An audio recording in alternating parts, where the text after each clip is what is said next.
Hey there! Welcome to today's video, where we'll be tackling a pesky issue that some macOS Sonoma 14.5 users might come across. The problem at hand revolves around missing tags in Finder, particularly when trying to access them via the right-click menu. One user reported that despite trying safe mode, reinstalling macOS, and even recovering data using Time Machine, the problem persisted. Quite a pickle, right?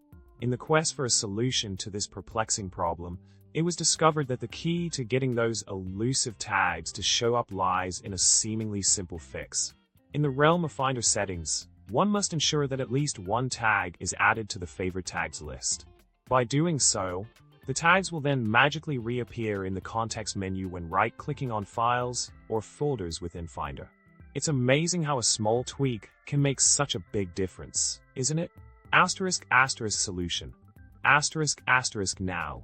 To ensure that tags are displayed correctly in the context menu of macOS Finder, simply open Finder, navigate to Finder Settings Tags, and drag at least one tag from the list into the Favorite Tags section. Problem solved.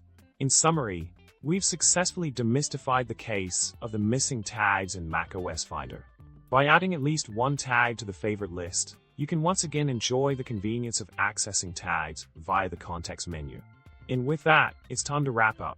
Remember to subscribe, like this video, and drop a comment below with your thoughts or any tech woes you'd like us to tackle next. Until next time, happy tagging, folks!